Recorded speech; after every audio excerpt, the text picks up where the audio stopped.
Assalamualaikum warahmatullahi wabarakatuh. Halo teman-teman, perkenalkan nama saya Wahyu Rahmardiani dengan akhiran NIM 223. Dan saya Rashida dengan akhiran NIM 229. Nah, kali ini kita akan mempraktikkan salah satu pendekatan konseling, yaitu pendekatan postmodern dengan teknik SFPT. Stay tune guys. Teman-teman, pernahkah kalian berpikir kenapa dua orang yang menghadapi masalah serupa bisa bereaksi sangat berbeda? Satu bisa bangkit dengan penuh semangat, sedangkan yang lain justru terpuruk dan kehilangan arah. Nah, ternyata teman-teman, di dunia konseling itu tidak ada satu kebenaran mutlak yang berlaku untuk semua orang. Dari sinilah muncul cara berpikir baru yang menentang pola lama dan mengajak kita melihat klien secara lebih personal, yakni pendekatan postmodern. Pendekatan postmodern adalah pendekatan dalam ilmu sosial, pendidikan, dan konseling yang memandang bahwa tidak ada satu kebenaran tunggal yang bersifat mutlak. Kebenaran dianggap bersifat subjektif, dibentuk oleh pengalaman, bahasa, budaya, dan konteks sosial masing-masing individu. Konseling ini menceritakan tentang seorang mahasiswa semester 3 bernama Rashida sebagai klien dengan masalah cemas berlebihan karena sering menunda tugas dan sulit mengatur waktu kuliah, organisasi, dan tugas rumah. Dan Wahyu sebagai konselor. Selamat pagi Rashida. Pagi Bu. Terima kasih ya kamu sudah bersedia hadir dan meluangkan waktu untuk sesi konseling hari ini. Nah, sebelum kita mulai, saya ingin menyampaikan bahwa apapun yang kamu ceritakan di sini itu bersifat rahasia dan hanya digunakan untuk membantu kamu. Di ruang ini tidak ada penilaian benar atau salah. Jadi, tugas saya adalah mendampingi kamu untuk menemukan solusi yang paling sesuai dengan kebutuhan dan kemampuan kamu sendiri. Di sesi ini, di konseling kali ini, kita akan lebih banyak berbicara tentang apa yang kamu harapkan ke depan dan langkah-langkah kecil yang bisa kamu lakukan. Bukan berfokus pada masa lalu dan kesalahan yang telah kamu lakukan. Kamu bebas berbagi apa saja yang kamu rasa nyaman. Jika di tengah sesi kamu merasa perlu berhenti sejenak, kamu bilang saja ke saya. Apakah kamu sudah siap untuk memulai sesi konseling hari ini? Iya Bu, saya sudah siap.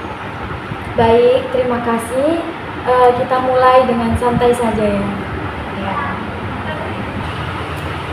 Rashida, apa yang membuat kamu ingin datang untuk sesi konseling hari ini? Akhir-akhir ini saya sering cemas Bu. Tugas kuliah menumpuk, jadwal padat, dan saya itu merasa tidak bisa dalam mengatur waktu. Oh, kamu berarti ingin lebih tenang dan punya manajemen waktu yang jelas, begitu? Iya Bu. Kalau pertemuan ini berjalan dengan baik, perubahan apa yang ingin kamu lihat minggu depan? Mungkin saya itu ingin bisa mengerjakan tugas itu tanpa panik Bu. Rashida, selama kuliah ini pernah tidak kamu itu bisa mengatur waktu dengan baik tanpa cemas, meski hanya sekali atau sebentar? Pernah, Bu. Awal semester kemarin, saya itu mulai mengerjakan tugas lebih cepat. Wah, itu menarik. Apa yang membuat kamu bisa mengatur waktu cukup baik saat itu? Ya, mungkin karena tugas itu memang belum terlalu banyak dan saya itu masih semangat, Bu. Nah, Rosida, artinya kamu itu punya kemampuan untuk mengatur waktu. Kamu sudah pernah melakukannya meskipun situasinya itu berbeda. Iya, Bu, mungkin benar. Sekarang, coba bayangkan sesuatu.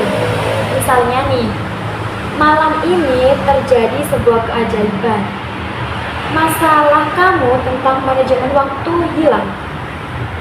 Tapi kamu itu tidak tahu itu terjadi karena kamu sedang tidur. Nah, besok pagi ketika kamu bangun, apa hal pertama yang membuat kamu sadar bahwa keajaiban itu terjadi?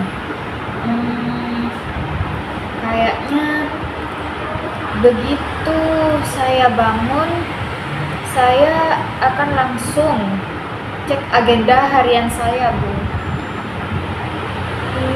Baik, lalu apa yang kamu lakukan setelah itu?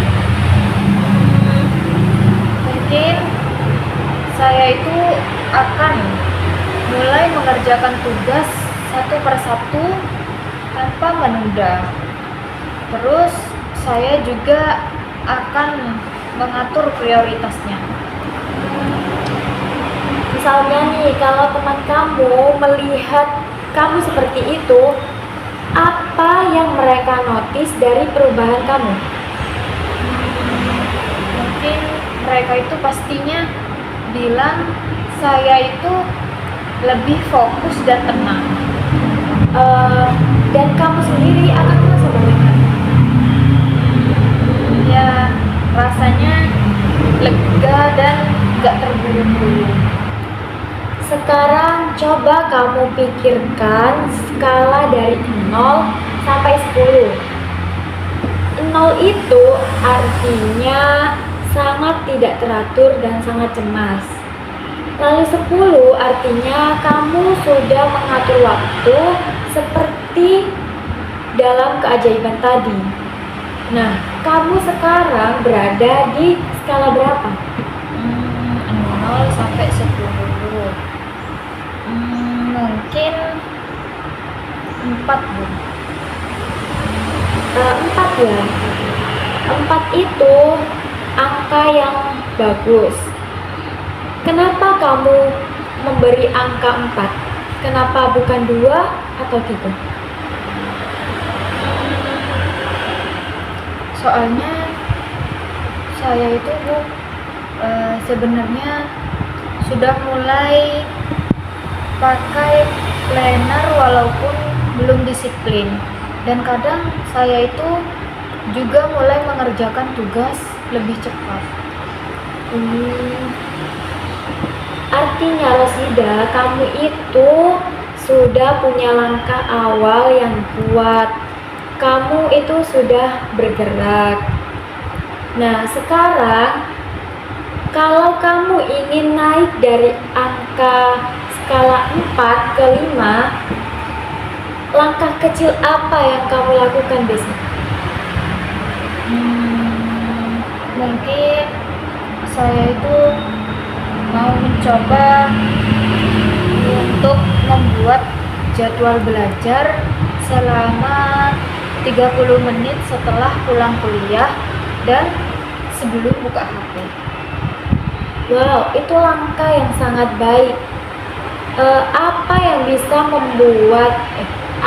bisa membantu kamu agar rencana itu bisa dipertahankan dan berjalan dengan baik? Teman kos saya, Bu, juga sering belajar sore. Jadi mungkin saya bisa belajar bareng dia. Wah, itu sangat cerdas. dukungan lingkungan itu juga bisa sangat membantu.